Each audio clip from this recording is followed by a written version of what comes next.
Welcome, dear listeners. I'm Jonathan Carlin. And I'm Benjamin Carlin. And we invite you to join us through the Griffin door, your one-way ticket to the enchanting world of Harry Potter. So grab your wands and dust off your broomsticks and join us as we unlock the riddles inside Goblet of Fire, Chapter 10, Mayhem at the Ministry.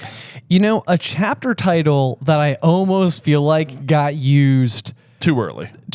Yeah. It feels like the heist in the Ministry should have been titled Mayhem at the Ministry. That's what it should have been called then, especially because this chapter does not take place at the Ministry of Magic, like, at all. I know.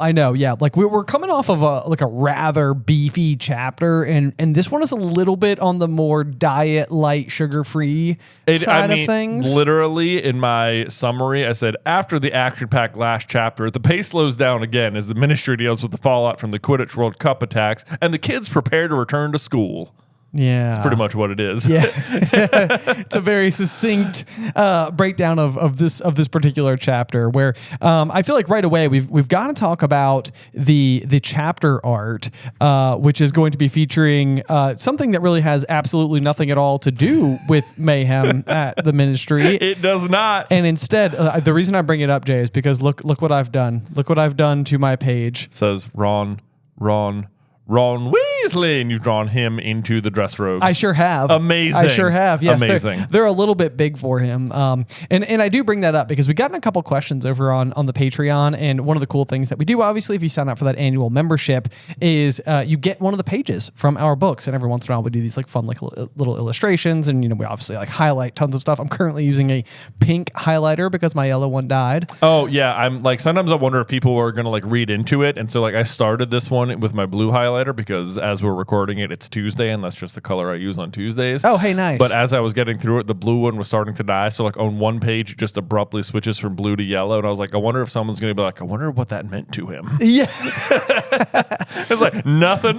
My highlighter died. That's what that meant. Yes. But speaking of the Patreon, we should mention we have been also getting some questions about like what happened. So like last year when we launched the Patreon, we announced that if you signed up for an annual tier, you'd get a page from one of our books. Yep. After we were done with it, and so many people signed up. Like, thank you so much. I was like floored. The support has been tremendous. We really appreciate it. Yes, it has been so cool. It's been so fun to just send them out and then see people like post like I got my page or whatever. So, and in case you're wondering, that is a long that wasn't like a limited time offer. If at any point you decide like, hey, I want to sign up, you will for an annual membership. You will also get a page. But it has now almost been a year since we launched the Patreon. Right. Yeah, we're not terribly far off. No, we're not.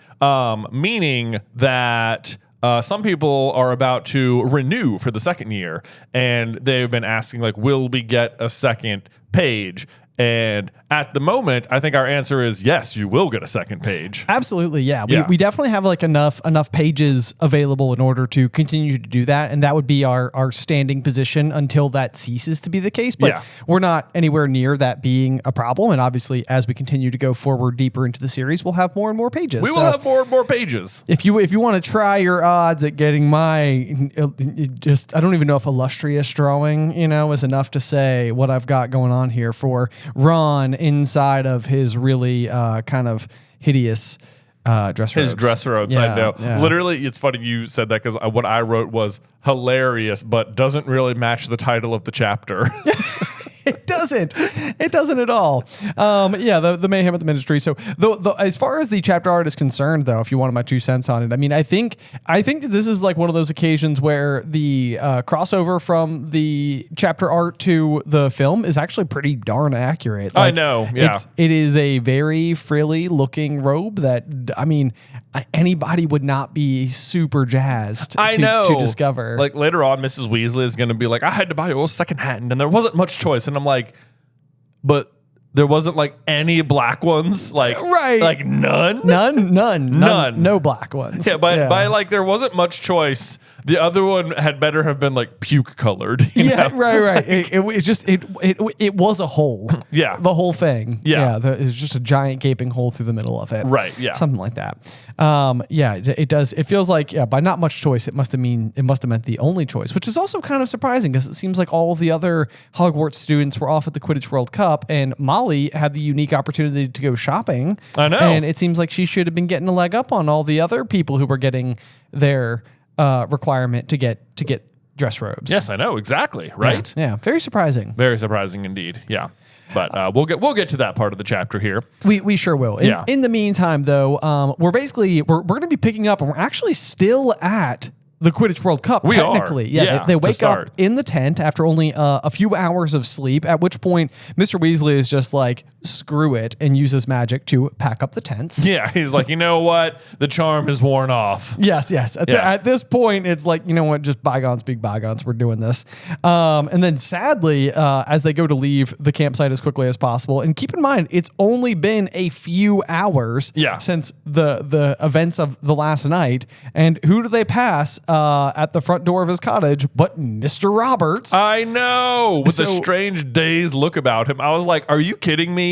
Wizards, you put the man back to work? I know. Like, what are you doing? At least bring him to St. Mungo's for a few days or something. Something. This is another one of those occasions where I don't even know if this is, I mean, it's clearly not in like Dumbledore's jurisdiction, but somebody should be showing up at the Roberts' household with just like a 12er of Felix Felicis. I know. Someone is like, yeah, pretty sorry about that. We screwed up. Go buy a lotto ticket. Yeah. Enjoy the rest of your life. Enjoy the rest of your life. That was pretty bad. You don't remember it. And then even Mr. Weasley, he's like, he'll be all right. And I'm like, will he? Yeah, it's like that's, I mean, like one way or another, that trauma lives within him. I know, right? And like, mind you, I was pretty concerned about him before the attack happened, when they just had to erase his memory 10 times a day. Yes. It's like, dude, what are you doing to this man? Like, you've erased his memory at least 70 times. Let him get tortured, and then they're like, well, see ya. Okay. Sorry about the inconvenience. Working hard or hardly working? He's like, I'm literally hardly working still. Yeah. You have taken so much of my memory. I hardly work. Yes. As a person. Oh my gosh, yeah. But he does Mr. Weasley does mention, says sometimes when a person's memory is modified, it makes them a bit disoriented for a while, which is also true. We know from at least Lockhart, who is disoriented for the rest of his life, forever. I also think this is sort of a bit of like, it seems like memory charms in this book are kind of playing like a fairly big role, especially like with Bertha Jorkins. Like that's going to be like a really big one. So that was sort of like my little note there, because Bertha already seems to be like kind of regarded by everybody who knows her as like a little bit like maybe like dim or something, or like otherwise just kind of like clueless as she works her way through life. But in addition, maybe to what had already been somebody who didn't have like the highest propensity for, logic or memory or details or whatever. She also has her memory rather aggressively erased by Barty Crouch Sr. Yes. Upon the entry into their home, the discovery of Barty Crouch Jr. So it's possible that even like, we always talk about like, how did Peter like seduce her or lure her? Like it feels so uncomfy to think about. It does. But then at the same rate, you're like maybe there was like even more like stuff going on. Like her brain had been a little addled. Yes. Yeah. By the events of that discovery. So anyway, so I think maybe Barty Crouch Sr. even more responsible for what happened. Yeah, absolutely. Continues to be. Yeah. I just highlighted this. I love that it says Basil, keeper of port keys. I'm like, Basil, keeper of port keys in Quidditch World Cup grounds. Yes, that's so good. Oh my gosh, I didn't even think about as I heard it, I was like, why does that sound so familiar? Anyway, I'm gonna keep moving on. You're right. Yeah, the keeper of port keys. Yeah. It's like, that's so funny. It really is. I know. And then I was like, even reading that, I'm like, is Basil like a like touchstone fantasy name that it's like, yes, in your fantasy book, you need a character named Basil that just does like a menial job that can kind of like communicate to the character sometimes. Right. Because this is the like almost the exact position of the Basil in like Name of the Wind. You're right. You're right. I know. No, it's very curious. Like that's the kind of game that like I would love to know that all fantasy authors are engaging in, where it's like, but did you include Basil? It's like, I got a Basil. Oh, there's a Basil Not to worry. He's gonna show up. Yeah. You got like a big scary spider guy somewhere. Yeah. Who's a big scary spider guy? Like Aragog, or like I think in that there's one in like Lord of the Rings. Oh! I thought you were thinking of characters by the name of Basil who also happen to be large scary spiders. No. Just different example. But you mean yes, that like in fantasy, oftentimes there's a large scary spider. Yeah. It feels like almost one of those things where it's like as fantastical as a large spider would be, it's low hanging fruit for like it'd be terrifying spiders, spider, but bigger. Yeah. People can identify with that. Yeah. I don't have to like make up some new monster. People just hate spiders. People are already on board. They're already on board. They got it. They got it. So anyway, Basil, keeper of port keys, gives them an old rubber tire, which I just highlighted. That feels like a trivia question that will come up. It absolutely does. In fact, I even feel like we've been asked this question before. Me and you both were like, manky old boot, no problem whatsoever. And they're like, what? A rubber tire? A rubber tire? It can't be. But last year it was a manky old boot. Good one. Thank you.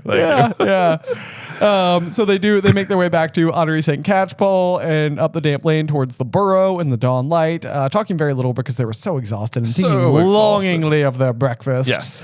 They round the corner and Mrs. Weasley is just standing there waiting. And this is, it's almost kind of interesting because like it's such a different form of communication. Like you forget, especially in like the modern world, that like it wouldn't be obvious that Molly might know what had happened in the night before. The Quidditch World Cup. But otherwise, she really, probably other than the Daily Prophet delivery, that's the only source of news that she has, and is like, wait a second, my boys were there. I know, my kids were there. Yeah, exactly. So she's just like, thank goodness you're okay. Arthur, I've been so worried. To which I had to highlight, and I was like, but for like what, like a few minutes maybe, because like this all happened like that past midnight at the Quidditch World Cup, like past the time the Evening Post would have been delivered. So she wouldn't have known about it until this morning when she reads the paper. Exactly like, correct. I've always sort of read it like as she's been like up all night worrying, but like that's impossible. You're right. You know? It's this is a fairly brief span of time that she may have been concerned. But I mean,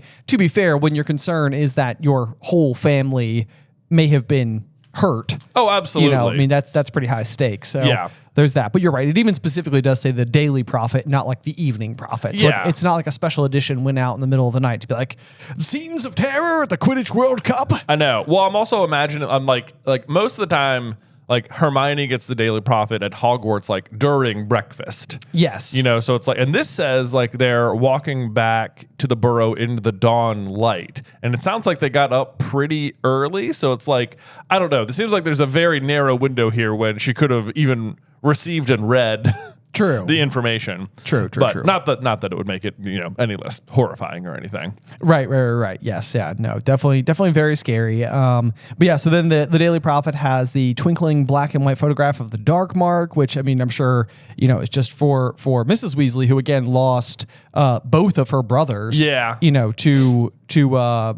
Death Eaters in the First Wizarding War.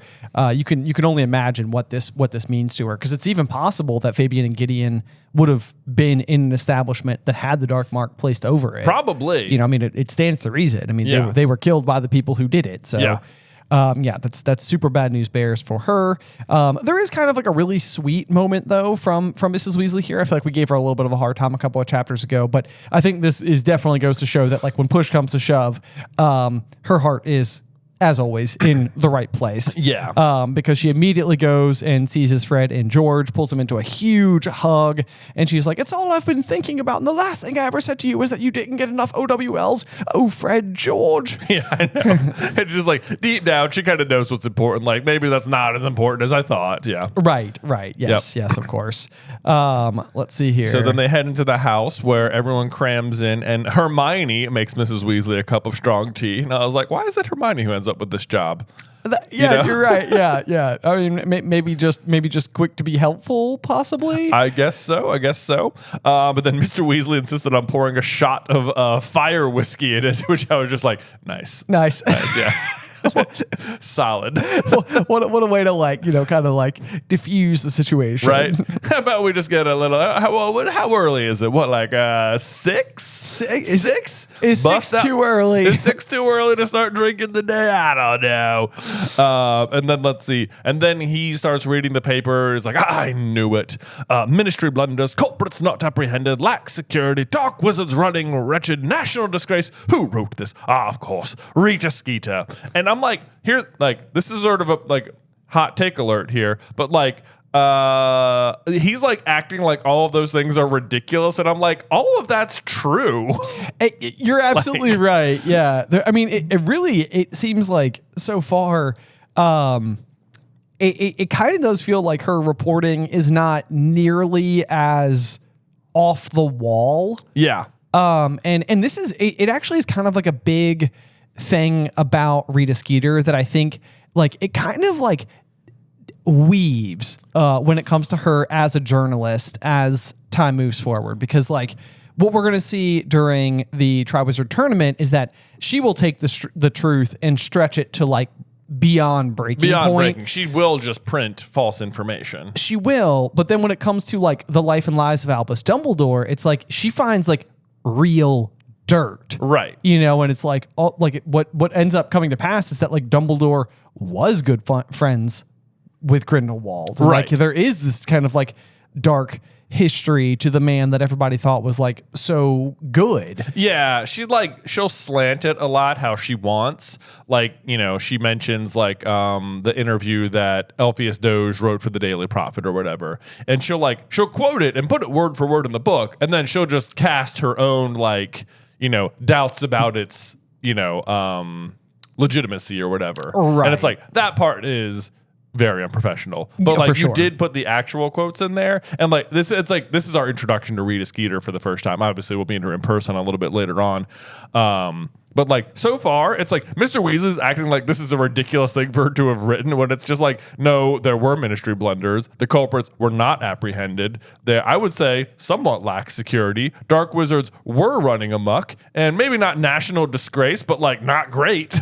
It's certainly not great. Certainly not great. Yeah, I mean, yeah. So you're right. I mean, so far it's kind of well, this is fairly on the nose, but you're right. This is really supposed to give us that big introduction to Rita Skeeter and sort of the entity that she will go on to represent. And I think even because the next little bit that happens as we scoot down the page is that Arthur is going to be I'm mentioned. Mentioned. It's even in this particular instance, I feel Arthur is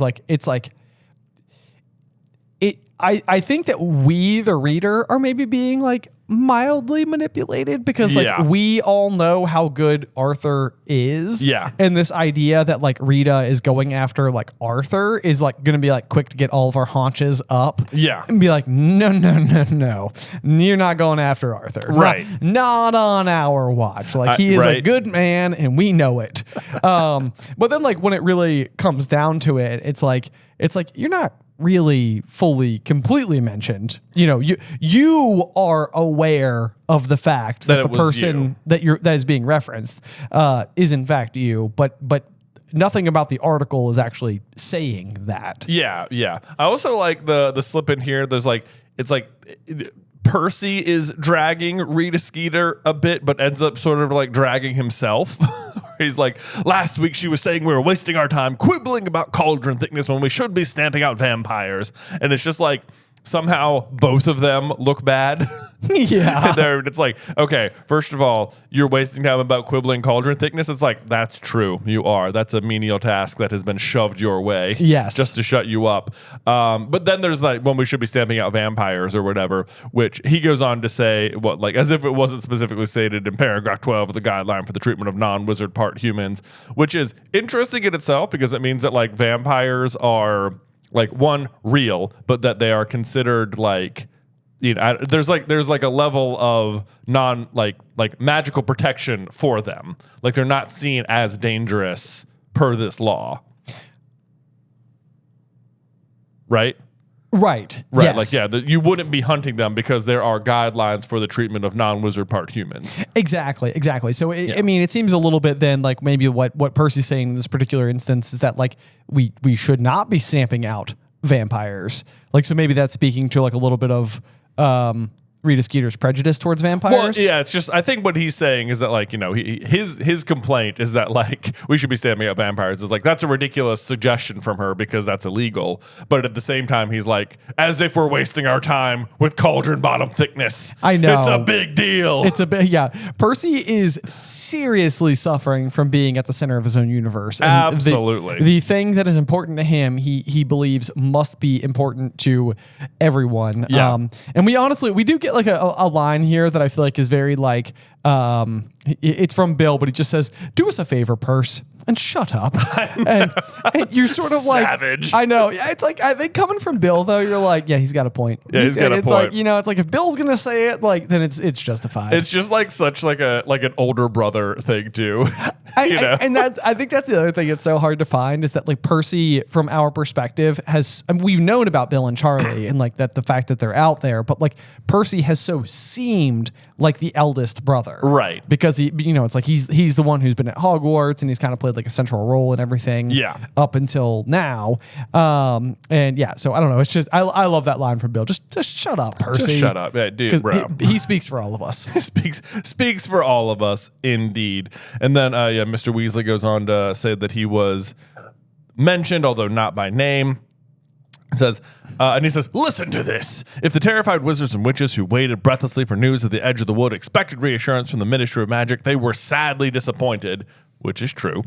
A ministry official emerged sometime after her appearance at the Dark March, alleging that nobody had been hurt, which is true, but refused to give us more information. That is the part that is a stretch. That is like the slant, because it's not like anyone pressed them for more, nor did he like really refuse. He just sort of left. And then this is the interesting part, which looks like the slant, which is whether this statement will be enough to quash the rumors that several bodies were removed from the woods an hour later remains to be seen. So this is really funny because like Mr. Weasley is going to go on to say like, oh, well, now people are going to think several bodies were removed from the woods, right, or whatever. And he's like, well, because she wrote it or whatever. Hilariously, though, there weren't several bodies, but there actually was a body removed from the woods in the form of Barty Crouch Jr. So she's actually right. Yeah, this is a weird one where like the rumor mill is actually like doing what it's supposed to be doing, I guess, which is to like be picking up and passing along information. So yeah, but it's a rare occasion when that ends up being the case. And of course, at that point in time, from Arthur's perspective, having been right there on the scene, shy of basically questioning the legitimacy of his superior, Barty Crouch Sr.'s assessment of the situation, like he has no reason to believe otherwise. Yeah. And the idea to go after Barty Crouch Sr., it seems, in even the way that the story is written for our consumption, is to make you believe that like there's no way in the world he's lying. Oh, I know. And then it's also like you're immediately being introduced to Rita Skeeter as like unreliable. Yes. As like someone who stretches the truth. And yet everything she's written so far has been like basically mixed with truth and fiction. Yes. And some of the parts that are fiction aren't fiction. You're just being told they are. Right. So it's like you're immediately like trusting the characters you know and not the characters you don't. Yes. Even though there is a shade of truth to some of the rumors. Right. Yeah. Right. Yep. And then I think this is ridiculous that he's like, "Molly, I'm going to have to go into the office. This is going to take some smoothing over." And I'm like, is it? What are you talking about? Like, you have to go in and smooth things over? I think it kind of goes back to, I feel like, a sentiment I've been expressing a little bit, which is that like, I think Arthur chooses to work in like the misuse of Muggle artifacts department, but like it almost makes me feel like people from the ministry more at large, because it also seems like Arthur is very well respected amongst the other ministry officials. Yeah. So it also makes me think that like maybe even though that's like his primary position, Arthur is like still doing more at work. Yeah. Like maybe Arthur is just actively underpaid because his official like, the header on his job title is this like particular department, but maybe he's like going and kind of has like a foot in a whole bunch of doors or something. Right. Because you're right. Otherwise it's just like, Arthur, what do you have to do with this? There was no misuse of Muggle artifacts. Right. Yeah. Like smoothing over. Like, sorry, I said the truth. Like, what do you need to smooth over?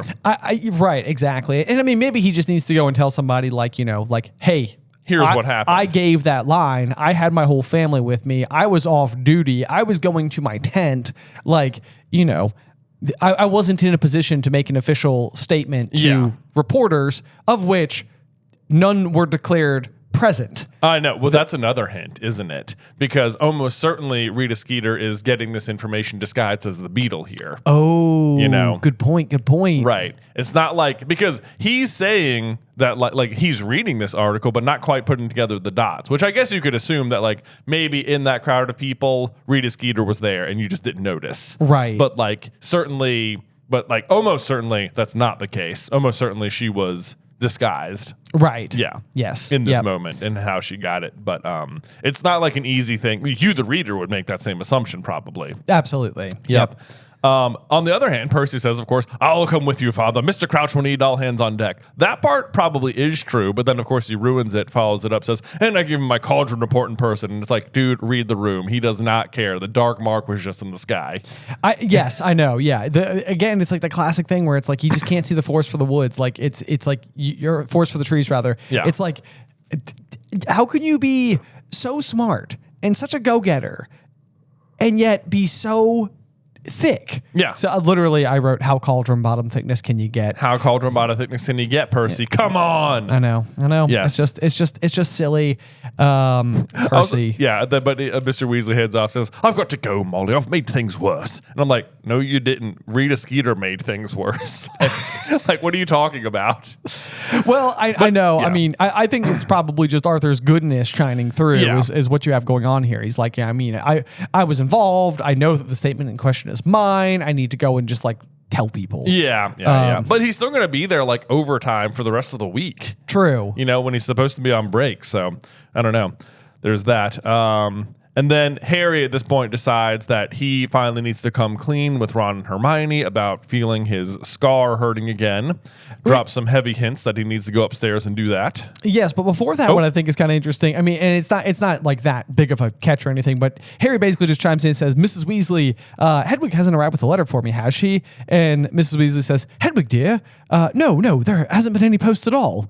To which I'm like, what about the Daily Prophet? What about the Daily Prophet? What about How'd you get that Daily Prophet, man? Was it magic that got it there? Oh, yeah. Did someone apparate and deliver it? Come on now. That'd be ridiculous. Yeah. Well, anyway, that was it. That was all I was going to say. It's like, no post. There's at least a little bit of post. At least a little bit of post. You're just wrong, Yeah. I guess it does say distractedly, but no. Yeah, you're right.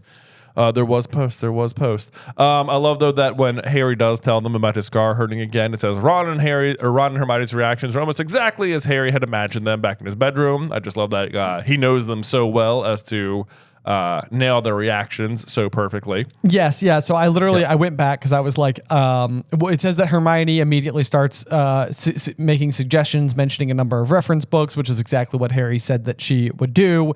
And then Ron's response is so nearly exactly what Harry imagines. I had to go back and check to see if it wasn't word for word just what he said, because I was like, that would have been funny, because it's probably been well over 100 pages ago that we would have read it. But Ron's response is, but he wasn't there, was he? You know who? I mean, last time his skull kept hurting, he was at Hogwarts, wasn't he? And so I went back and I got the exact line. Let's see here. Drop my post-it note. yours got hurt, but you know who can't be near you now, can he? I mean, wouldn't you? He'd be trying to do you in again, wouldn't he? I don't know, Harry. Maybe because Scar's always twinge a bit. Oh, that's Dad. I was like, so yeah, it's like darn near like the same sentiment. It is very close. What's interesting that he brings it up. He says last time my scar kept hurting, he was at Hogwarts, wasn't he? But like notably, his scar didn't hurt at the Quidditch World Cup, but like none of them seem to connect those dots either. It's like Voldemort himself wasn't there. That is a really good point. Yeah. It's like the Dark Mark was out last night. Like it's almost surprising that nobody says like, did it hurt last night? Yeah, did it hurt last night? Right. It seems like that's the moment when it seems like it should have. Yeah, it does seem like it. And yet didn't hurt last night. Not there this time. But they're right. The last time it hurt was, of course, when Voldemort was at the castle with Quirrell back in book 1. Yes. But he says, no, I'm sure he wasn't on Privet Drive, but I was dreaming about him and Peter, Wormtail. I was like, they definitely know. You think Ron doesn't remember Scabbers, his rat? Yeah. He says, I can't remember all of it now. And I just underlined that and was like, Bertha Jorkins, Harry, Bertha. I know. If only. And he says, but they were planning to kill someone. Apparently he can't say me for some reason. I know. Yeah, he teetered for a moment on the verge of saying me. It's like, these are your two best friends. Yeah. And your life could be in danger. Yeah. And they know you've been attacked by Voldemort before. I know. I think they can handle it. Yeah. And then Ron says, well, it was only a dream, just a nightmare. And Harry's like, yeah, I'm pretty sure it wasn't. I mean, kind of weird, right? Like my scar hurt, and then 3 days later, Death Eaters are on the march, and Voldemort's sign's up in the sky. And it's like, yeah, Harry's reading the signs. Yeah. He's got it. Yes, Yeah. absolutely. It's almost infuriating to me that Ron is like trying to be like, that's the classic like trapping a spider under a cup situation. It's just sort of like, yeah, it's not still under there. Or I don't even know what the correct thing is to want. The spiders are definitely still under the cup. Yeah, definitely still there. It'll be fine. It'll be fine. It's fine. Like, let's not assume the worst, because that would be inconvenient. Yeah. And kind of throw off the rest of my day. Right. And then Harry also has his ace in the hole here, and he's like, "What?" And don't forget about Professor Trelawney's divination. And then, of course, Hermione has to pop in and be like, "Oh, you're not paying attention to anything she said, are you?" Like, come on, Harry, that doesn't count as evidence. Which is so good because you are successfully casting doubt on Trelawney's prediction here. It's like when you read the last book, you're like, yeah, oh man, Trelawney's prediction is real. And now you're like, well, do we believe it? Are we sure we can believe it? Right. Right, yeah. But Harry's like, you weren't there. Yeah. You didn't hear her. This time was different. I told you. She went into a trance, a real one. And she said the Dark Lord would rise again, greater and more terrible than ever before. And he managed it because his servant was going back to him. And that night, Wormtail escaped. Like, Harry is doing a great job of taking all of the very specific and important information and remembering it all right off the top of his dome. Yeah. Putting all the pieces together. Yeah. And Hermione, of course, does too hard to argue with, so she just switches subjects. Why were you asking if Hedwig could come, Harry? It's like, yeah. You just got defeated hard, didn't you? Hermione's like, it's even surprising that Harry doesn't say like, even Dumbledore thought it was real. I know. I was just going to say that. Like, he doesn't verify that Dumbledore, which I think is like to leave it open to you, the reader. Because if Harry reminds the reader that Dumbledore said it, you'd be like, oh yeah, it's true. That's a really good point. That's a really good point. Yeah. So maybe it's like one of those where it's like, he's got enough of a good defense that like he doesn't need a slam dunker by like, really throwing the whole Dumbledore bit in her face. Right. As far as us assuming these are real people and it's a real situation. Yeah. But yeah, I think otherwise it's more for the reader because that you're right. If Dumbledore's thrown in there, you're like, yeah, that's definitely what happened. Yeah. And so Harry tells him that he wrote to Sirius, and Ron is of course just like, oh, good thinking. I bet Sirius will know what to do. To which I was like, poor Lupin. No one's thinking of Lupin. Nobody's thinking of Lupin. No one's thinking of Lupin. I can't believe Hermione's like, what about Professor Lupin, Harry? He seemed to really like you, and he knew a lot about defense against the dark arts. Yeah, I know. It's like all I can imagine is like Lupin in like kind of like a cool dusty flat somewhere, sitting in like a leather chair, just sort of like tapping his thighs, being like, I wonder if Harry needs anything. I know. She's like, well. She's like reading the paper. He's like, this is going to hit him hard. Yeah. This is going to be a big one. I'm almost surprised Lupin doesn't send him a letter. I'm almost surprised as well. Hey, Harry, just checking in. Noticed the dark mark in the sky. Wasn't sure if you knew about that. Wanted to check in. Just see if everything was all right. Yeah. How's the Patronus doing? Yeah. Yeah. How's your Patronus? Get that ready. Might be important. Here's my question. You as a reader, because like to me, and we're talking as if like you may still be left in lurch. Like we're not sure if Voldemort's back or not yet. Like you as a first-time reader, at this point in the story, is there any part of you that's doubting that? I mean, you read the first chapter and like you're face to face with Voldemort. Like, you know what's happening. But then it's like Harry woke up from a dream. So it's like, was Harry just having a dream or was it really happening? There's like a sliver of doubt, even though I think you're pretty sure it happened. Because also now you can connect, the reader can connect the Bertha Jorkins dots in ways no one else can. That's true. That's true. Yeah, that's a good point. I mean, I guess that's the curiosity in the back of my mind though, is whether or not like, because at this point, as of that dream, Harry wouldn't have had that mental connection with Voldemort before.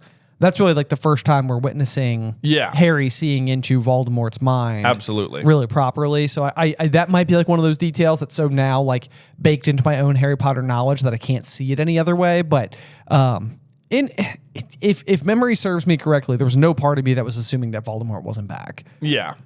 Like by reading what we've read so far. Right. Yeah, I agree.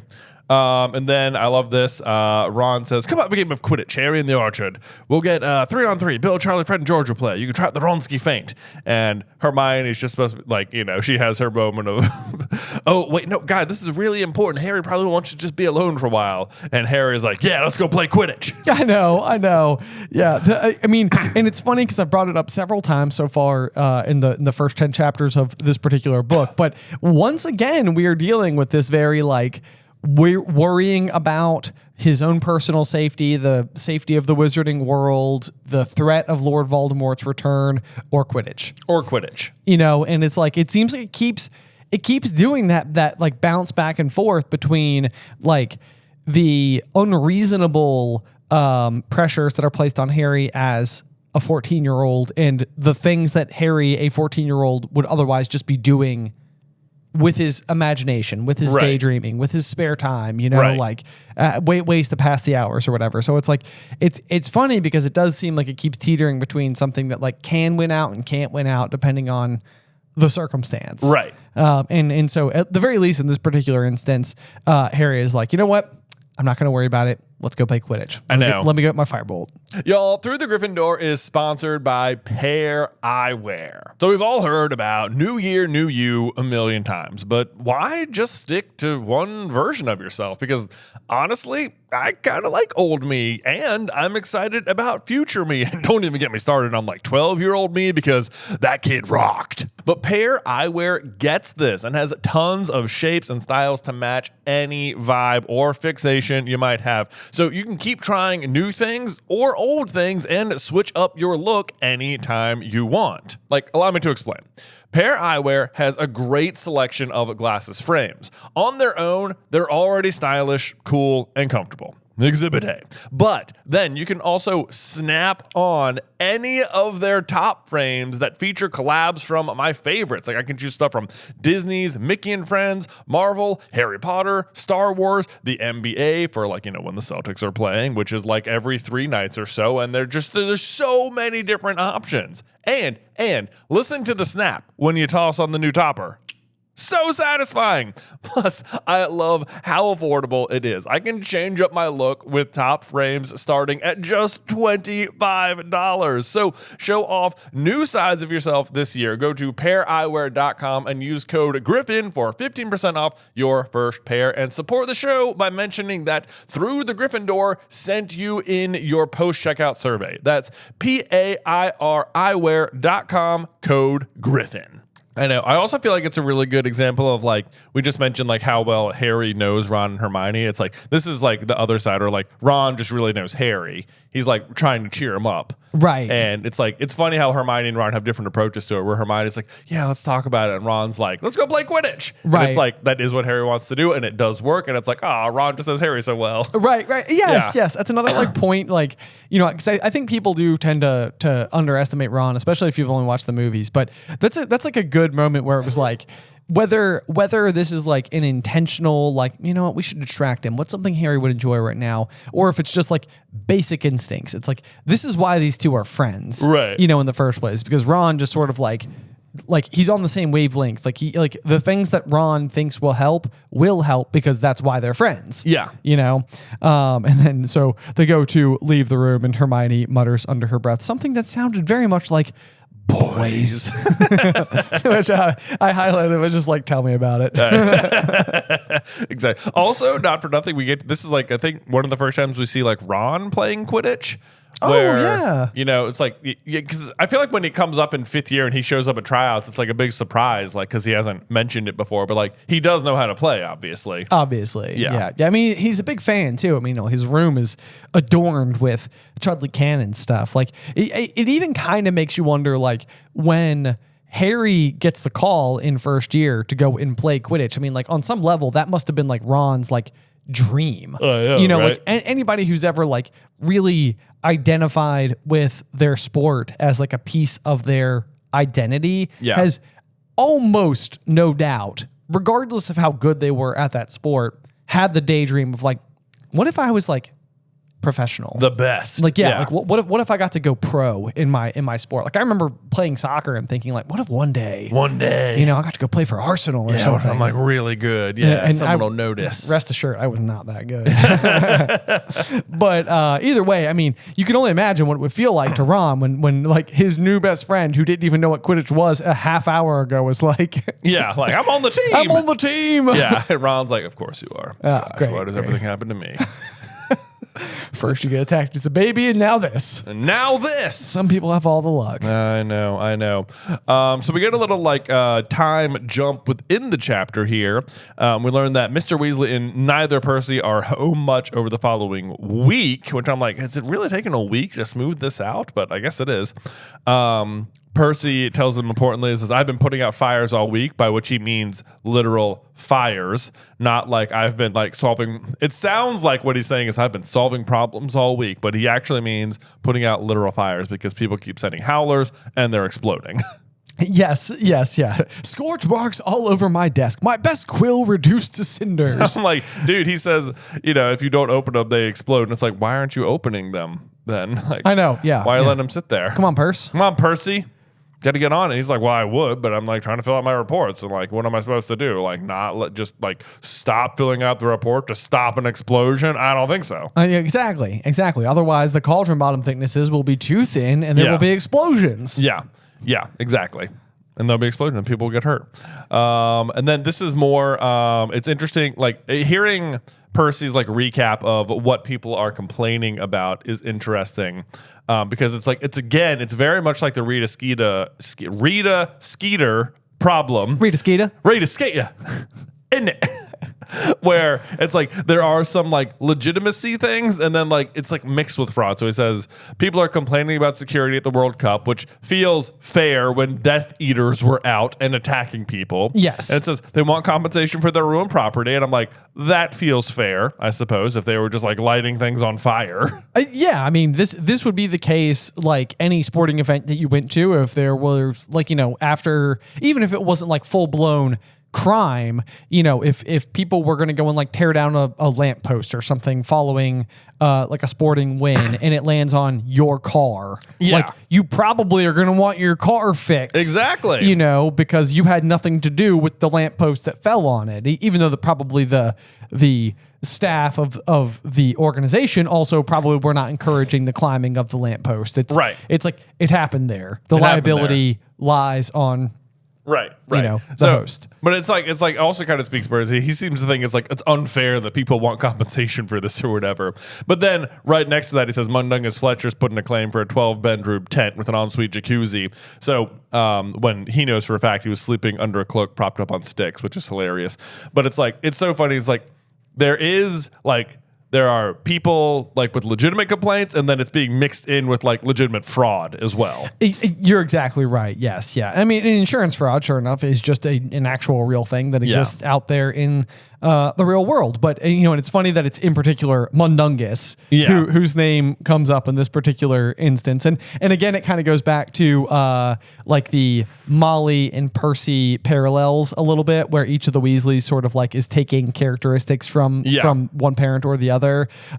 Because I feel like Molly eventually will also disapprove of Mundungus Fletcher, whereas I feel like Fred and George are sort of like wheeling and dealing with him in exchange for, found goods. Venomous tentacular seeds and whatnot or whatever. Precisely. Yeah.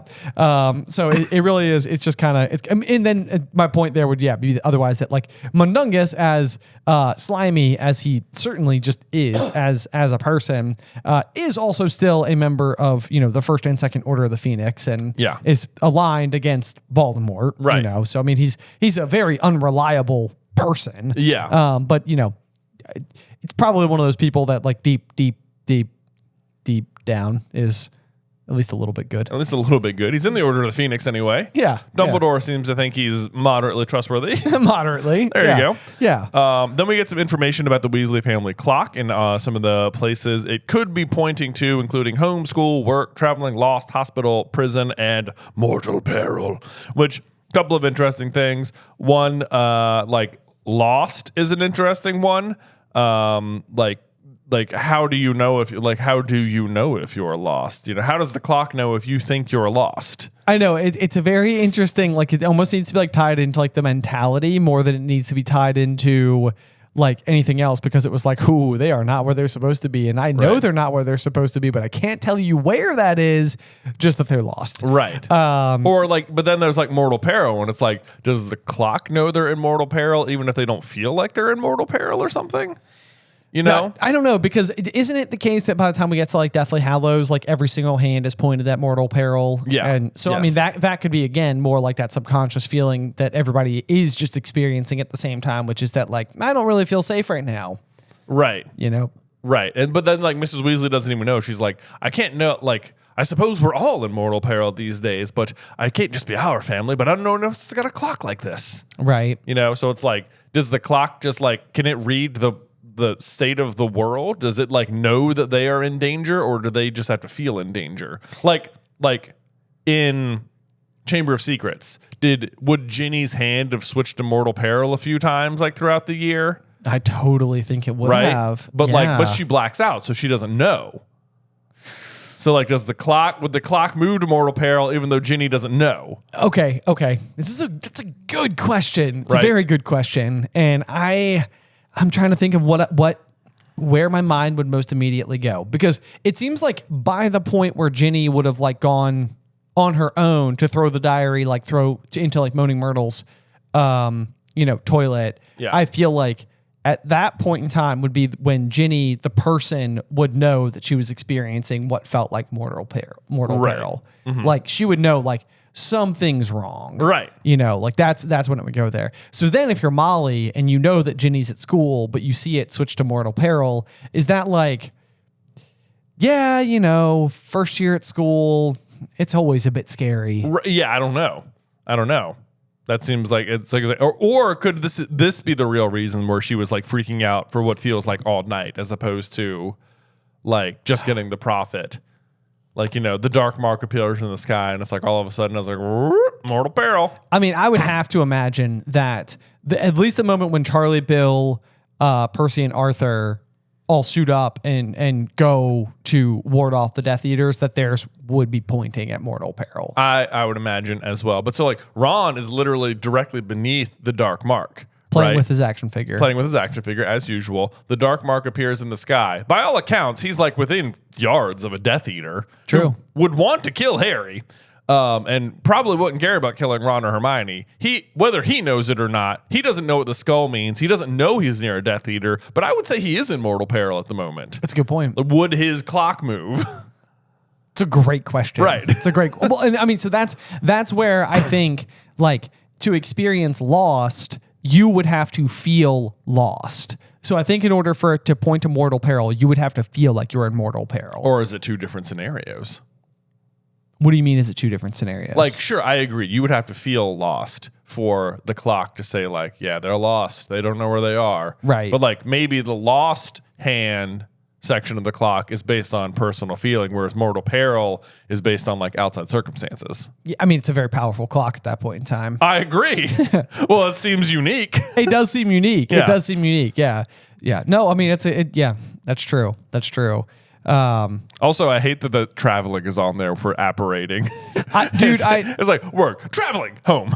I know 8 hands were currently pointing to home position, but Mr. Weasley's, which was the longest, was still pointing to work. Mrs. Weasley's side, your father hasn't had to go into the office on weekends since the days of you-know-who. They're working him far too hard. His dinner is going to be ruined if he doesn't come home soon. And then it seems like here in just a couple of minutes, what's going to happen is that it will switch to... It will suddenly spin from work to traveling, and then a second later, shudder to a halt at home. Yeah. And it's like, it means that whenever it's on traveling for like a snap your fingers. I know, exactly. Like none. Right. Right? Yeah. Especially for him. Like maybe when they were like walking to the port key, I guess that could have been there for a couple of minutes or so. Maybe longer. Yeah. Yeah. Yeah. But, or like when they were in Egypt, would every hand just be pointed to like traveling? Oh, I guess so. Okay. Yeah. But then it's like, who's there to see it? True. That's a good point. Yeah. Anyway, moving on. Let's see. It says on the line, your father hasn't had to go into the office since the days of you-know-who. I feel like that's a little bit more like signs that things are getting bad again. Yes. Yep. And then, God, Percy is just on fire in this chapter, man. He's like, well, father feels he's got to make up for his mistake. I'm like, his mistake? What a prat, man. This guy is the worst. It really is. It really is bad. It's like, I mean, there's a kind of like, and I'm only going to try to say this from my own personal experience and not try to like, place it on anybody else other than maybe Percy.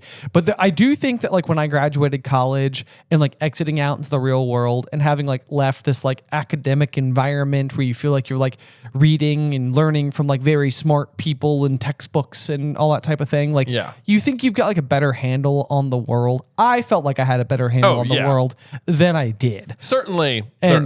Right. So it's like, I think Percy's definitely got that like way too big for his britches. A little bit of the, there's a phenomenon referred to as the Dunning-Kruger effect, which is where you have very little experience, but very high confidence, which is inverse with imposter syndrome, which is when you have a huge amount of experience and the very low confidence. Yeah. And basically that's like the more experience you have, the more likely you are to properly value how hard it is to know a lot about anything. Right. Because you recognize how much you don't know. Percy is squarely in that Dunning-Kruger column right now. He is just, you're absolutely right. He's right there. He thinks he's just right about everything, understands the world, thinks like his dad does not know what he's doing. It goes on to say, if truth be told, he was a tad unwise to make a public statement without clearing it with his department head first, which I'm like, dude, his department head, isn't that him?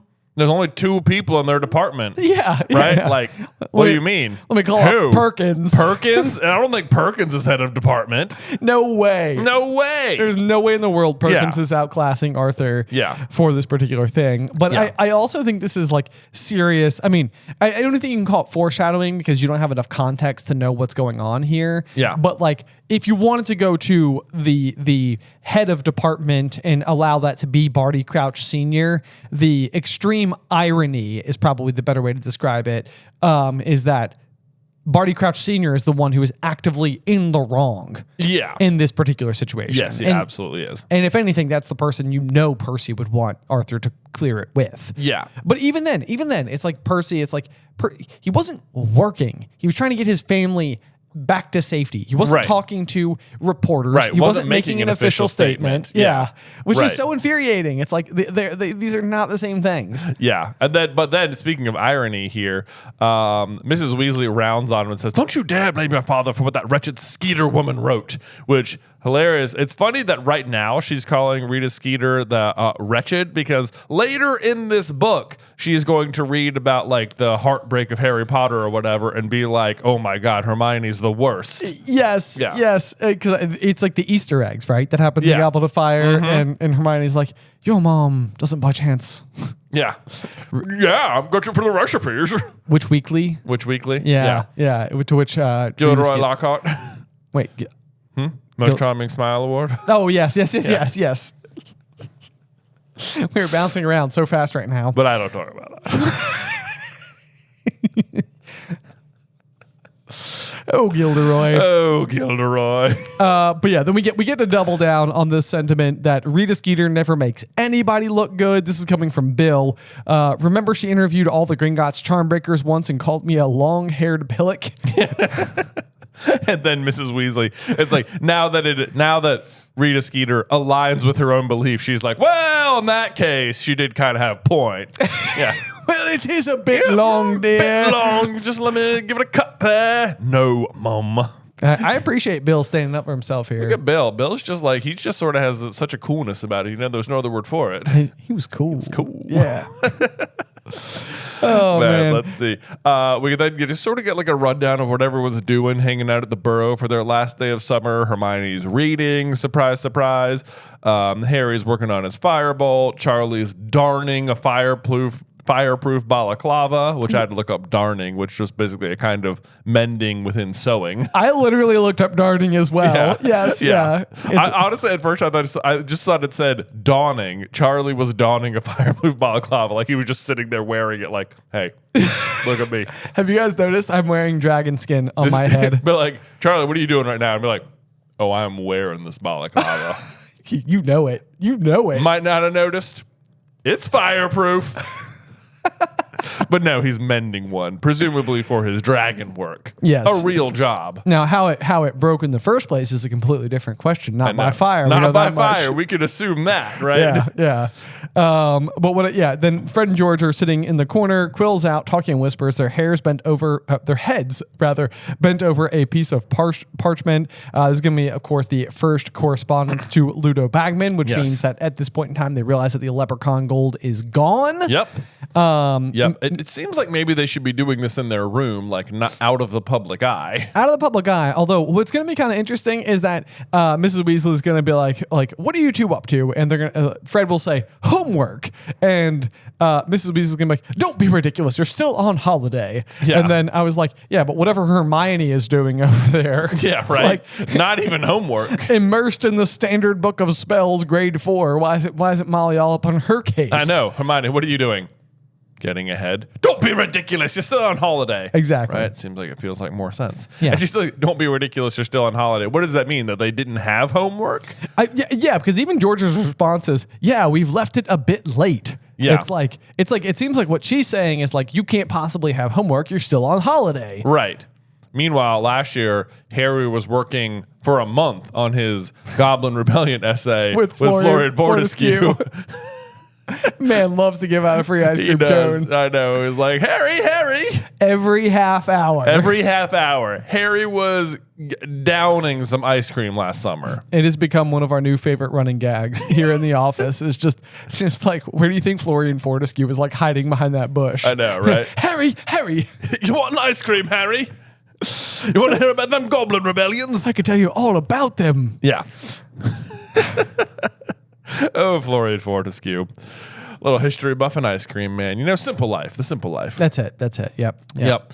And then, of course, she says, you wouldn't be thinking of starting Weasley's Wizard Wheezes by any chance, which, of course, they are. It's exactly what they're working on. Yes. Yep. And then Fred's response is, now, Mum, if the Hogwarts Express crashed tomorrow and George and I died, how would you feel about the last thing we ever heard from you was an unfounded accusation? Everyone laughed. Even Mrs. Weasley. Nice. Good cover. These guys are good with the joke. They are. With the joke. That's kind of like their whole thing. Yeah, it's kind of like their whole thing. Yep. Then suddenly Mr. Weasley's hand for just that 1 second moves from work to travel to home. Yep. Yeah. And she catches it. She's like on it. Mrs. Weasley's like, oh, he's coming home. Here we go. And he comes in. He says, well, the fat's really in the fire now. Great line. Gonna be using that one, I guess. Yeah. Let's see. He says Rita Skeeter's been fretting around all week looking for ferreting around. Yes. Sorry, That's around. okay. Yeah. All week looking for ministry mess ups to report, and now she's found out about poor old Bertha going missing. So that'll be the headline for the Prophet tomorrow. And I'm like, the positioning here is interesting. It's like he's like mad at her for discovering this.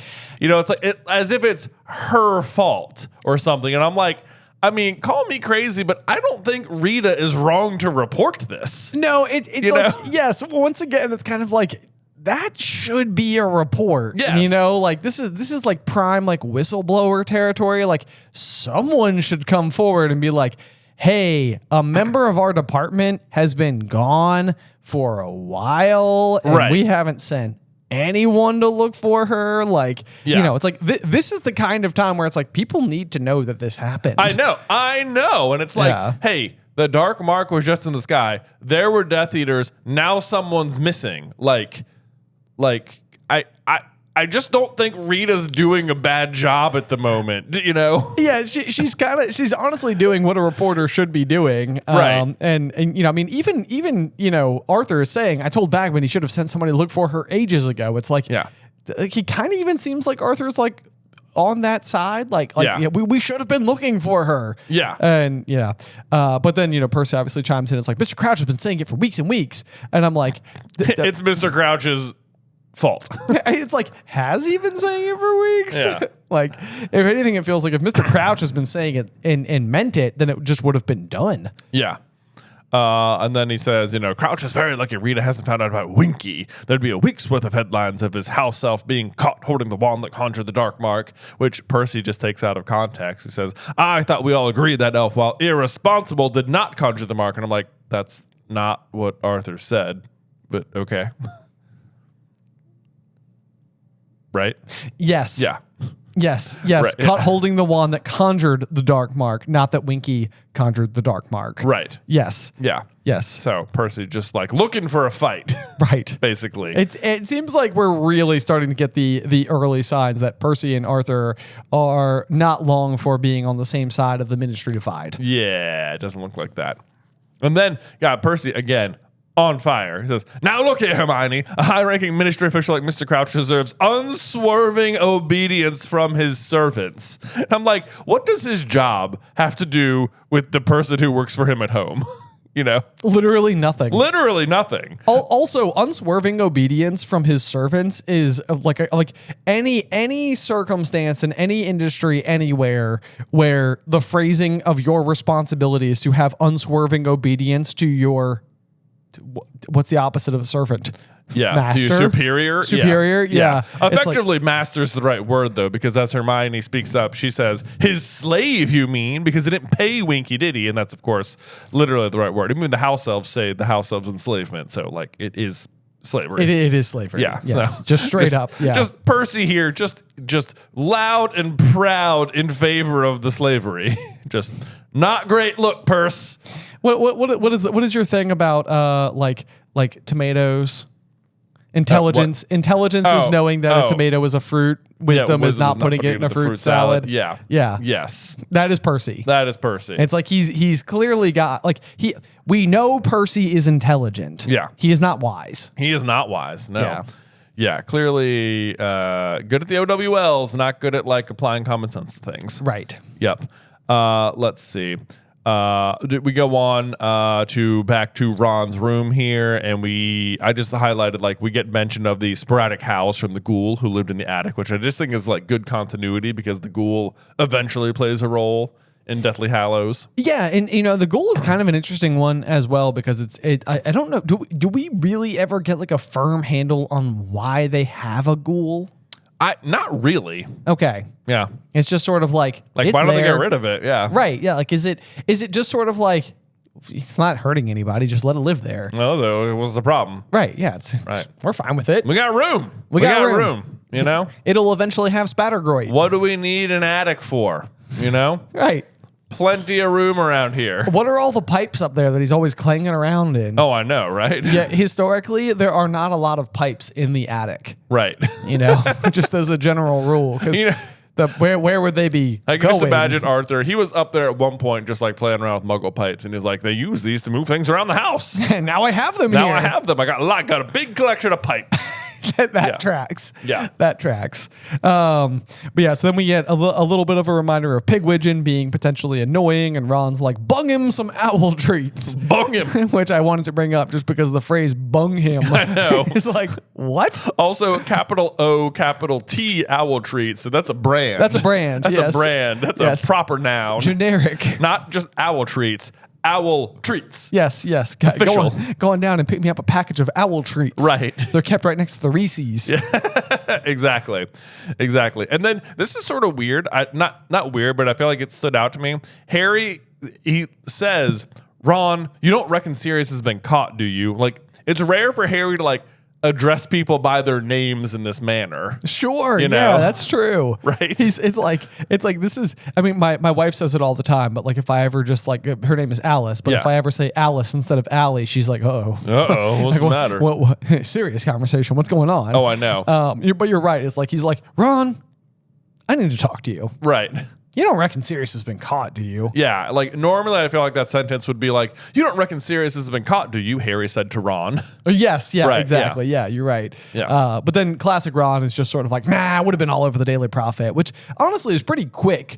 Like, I mean, in true. Yeah, very savvy it's of Ron here. Right, Yeah. yeah. It's like, no, I mean, it's not uncommon, as we've talked about in this very chapter, for Ron to be dismissive and just assume that things aren't terrible just because that would be inconvenient. Right. But it is a good point. Yeah.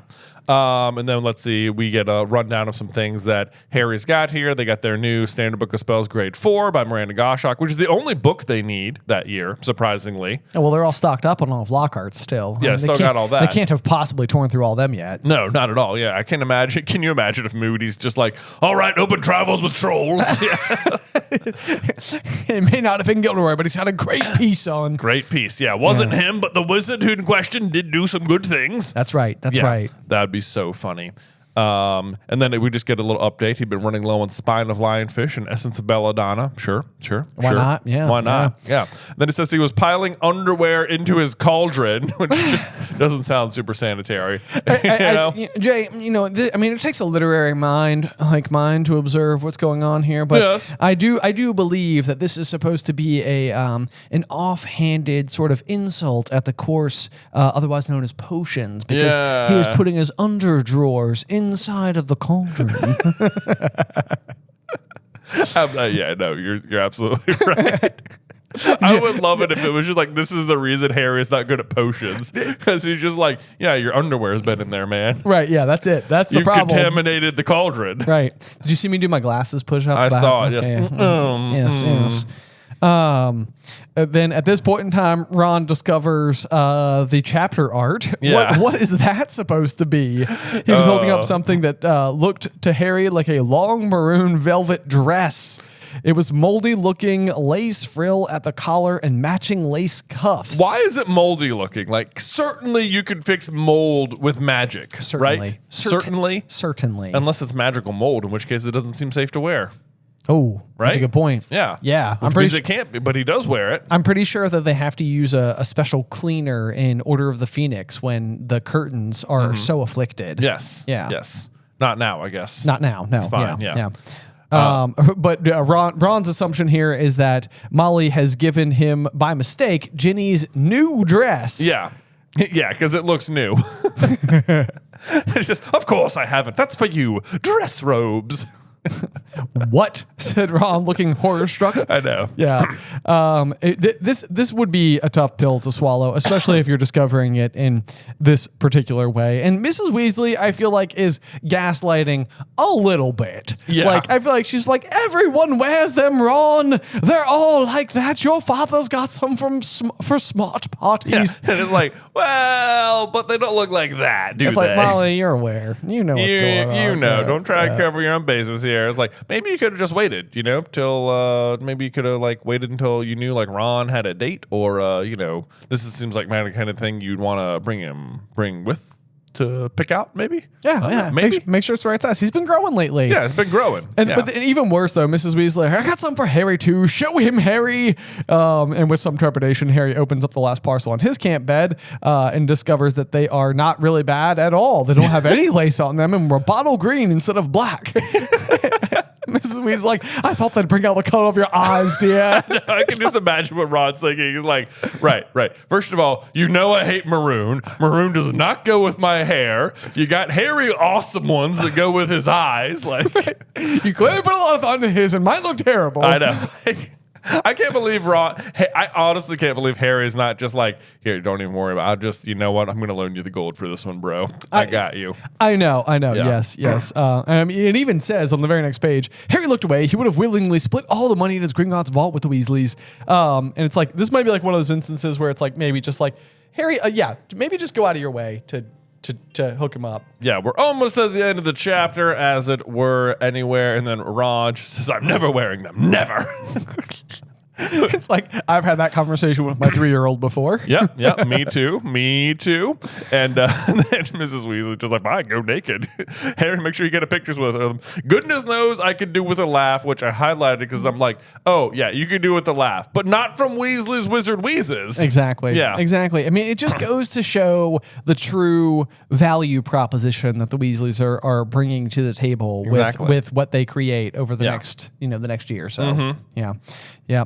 But then at this point in time, you get a line from Ron that just says, "Why is everything I own rubbish?" And I think that this is like a little bit of like a setup for just like it's kind of reminding you the different circumstances under which Harry and Ron exist, especially at school. Yeah. And I think that is going to be underscored never more significantly than the moment when Harry's name comes out of the Goblet of Fire. There's the Goblet of Fire, and then even later on, like after they like make up and stuff, like Hagrid will have like his rare good lesson with the Nifflers, right? And like Ron will win the day, but then Hagrid will tell them that the leprechaun gold disappeared, and Harry's like, oh, I never even noticed. And Ron's like, oh, must be nice. I would have noticed. Must be nice. I would have noticed. I would have noticed if I missed the pile of gold there. I thought I was paying you back. Yes. I thought I was paying you back there. I was paying you back, and you got me that cool Chudley Cans hat for Christmas. Shouldn't have done that. Shouldn't have done that. I already had a cool Ireland hat. You'll want that. You'll be wanting that. Troy Mullet Moran. Yeah. Nice. Yeah. Anyway, but that brings us to the end of chapter 10 and gets us very excited for chapter 11, Aboard the Hogwarts Express. Oh, man. Before we close out today's chapter, Jay, do you have a review for us? Well, but of course I do, Ben. Today's review comes from CC Playa 2.0. They say, hey, brother, my sister and I are massive fans of SCB, been following for more than 10 years. We love the podcast and have weekly discussions about every single episode. We love coming up with our own theories and trying to find ways to save characters from untimely fates they meet. Our newest favorite is, what if Arthur Weasley died from his snakebite wounds? So this is sort of the opposite. Oh, yeah, going the other way. Going the other way. Who would/could be saved, and how would that change the timeline of the story and the Horcrux hunt? Again, love the podcast and everything you do. Okay, give me the last sentiment of that there. Who would be saved? Yeah, I don't know. I think just really, what if Arthur had died from Nagini attack? Okay, what if Arthur had died from the attack by Nagini while he is looking after? So the real question, I think, immediately off the cuff is going to be sort of like, what would the Ministry's general reaction to this what would they even know that is like what he was doing, that he was there? Like, they're not the order is not looking over the Department of Mysteries with the Ministry's approval. With their approval, of course, yeah. So like on some level, like if he was discovered there dead by one of the unspeakables, like that might actually look bad on Arthur. Like, why was he here in the first place, right? Yeah, I think it would. I think the way, especially the way the Ministry is treating Dumbledore and Harry at that point, it seems like they probably would cast this as like, oh, Arthur was like some sort of traitor to the Ministry. Yeah, in some way. Yes, was working for Dumbledore to break into the Ministry. What a clear sign of like collusion. Right. Yeah. Yes. I'm inclined to believe that. And I'm trying to think what the greater ramifications would be, like kind of beyond, because normally what would happen is that they would go to St. Mungo's. They kind of have the interaction with Lockhart. They get to have Christmas at number 12. Yeah. This is when Ron and Hermione learn about Neville's parents. Yes. Yeah. Yep. You're right. Right. They don't get I guess they wouldn't really get the information about Bode being strangled by the plant. Not a huge deal, I guess. Maybe not the world's largest. I mean, I don't know how much of a defining factor that would end up being. The real thing that is kind of coursing through my mind right now is that then, like, if Harry then envisions Sirius being attacked, then I'm inclined to believe that he would respond exactly the same way. Well, maybe. I kind of think, I feel like if Mr. Weasley dies, then, and like Harry like almost saves him, right? You know, like he still alerts him. Like I feel like Dumbledore like would have to tell Harry why Mr. Weasley died. Right. Like he would owe him the explanation of like, what was he doing there? Because he gets better, he can like be like, whew, good job, Harry. That was close. And like withhold the information. But I feel like if he dies, he owes them an explanation for like why he died. Right. You know? Right. Like what was he doing? Yeah. Like why was he at the Department of Mysteries in the first place? Big question. Is there a world where they like send Harry in at that point in time, like just to collect the prophecy and potentially destroy it? Like it's almost surprising that doesn't happen anyway. I guess it's because Dumbledore doesn't want Harry to know. But yeah, that might be the better course of action at that point. Just like, yeah, go get it and destroy it. Or just tell Harry what the prophecy is. Right. You know? Right. Is that a world where Arthur dies instead of Sirius? Is that the one to... Well, probably. The one for one, I guess, really swap? If Arthur's death prompts Dumbledore to tell Harry about the prophecy, then there's no way for Voldemort to lure Harry to the prophecy. Right? Say it one more time. Like if Harry knows about the prophecy ahead of time and Dumbledore just tells him that Voldemort might try to lure him there. Oh, yes. Then there's no way Harry goes. Right. So Sirius doesn't die. So Sirius doesn't die. Right. Yeah. Yep. So that's probably a difference. Yeah. That's probably, yeah. Okay. And I mean, normally Voldemort doesn't recover the prophecy anyway. And Dumbledore ultimately tells the prophecy to Harry. Yeah. I suppose it's possible Voldemort just goes to get it himself.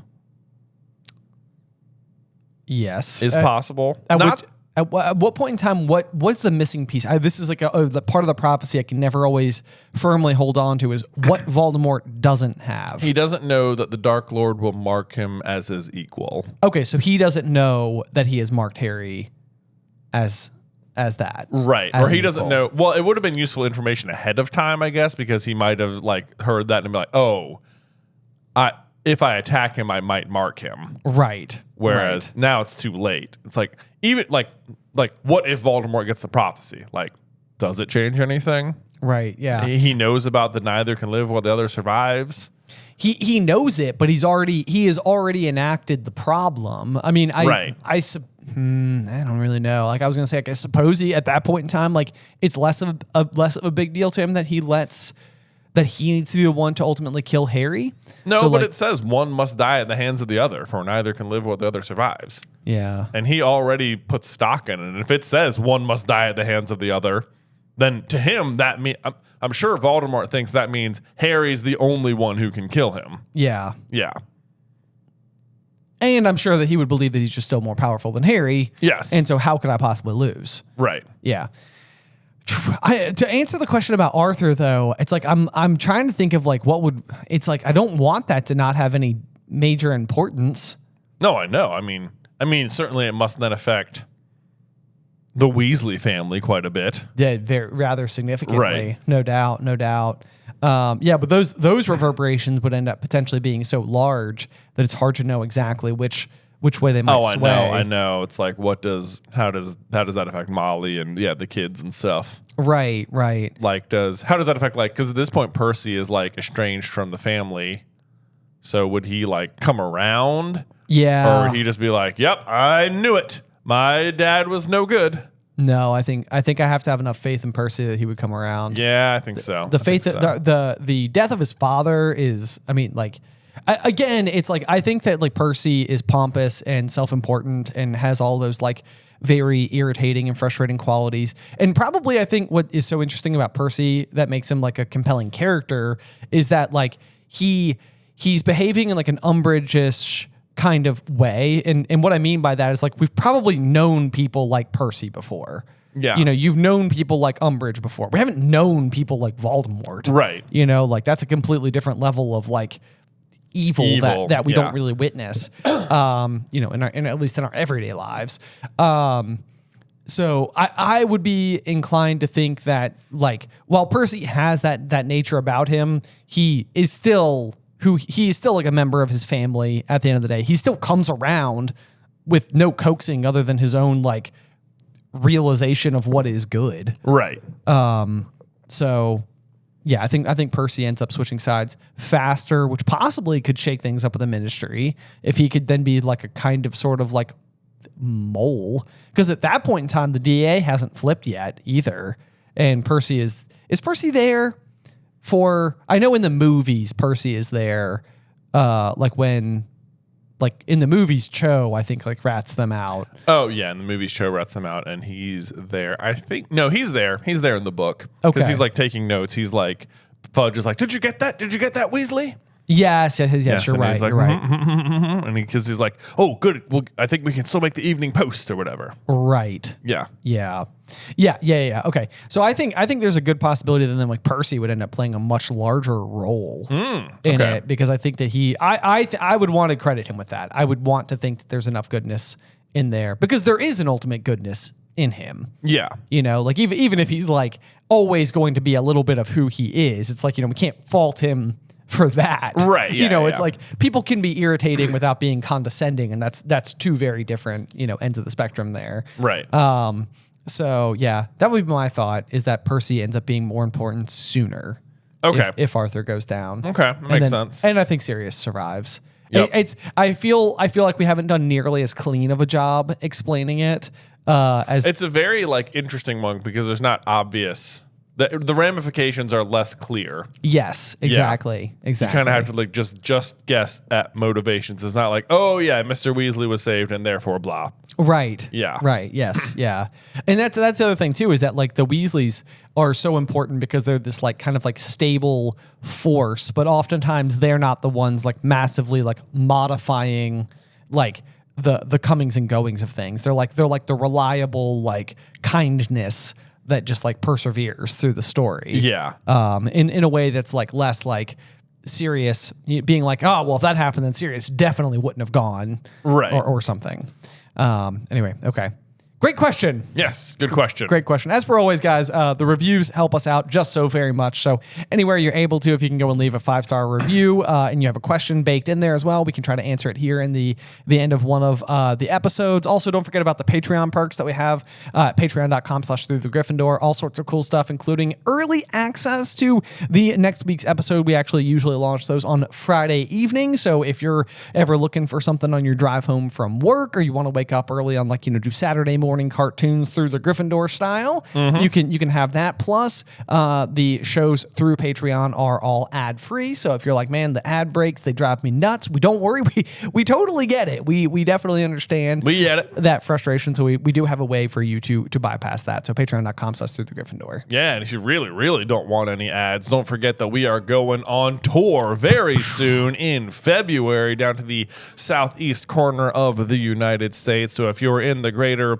Charlotte, Orlando, Nashville, Tampa, Jacksonville, Atlanta areas, make sure you come see us live. Yes. Doing this show. Links to tickets and all of the descriptions down below. Yeah, but otherwise, thank you so much for joining us this week. Make sure you join us again next week for Chapter 11 aboard the Hogwarts Express here on Through the Gryffindor. Today's episode was edited by Ethan Edghill. Vaishon Brandon does our art. Catherine Stein is our production manager, and the show is hosted by me and Jonathan Carlin.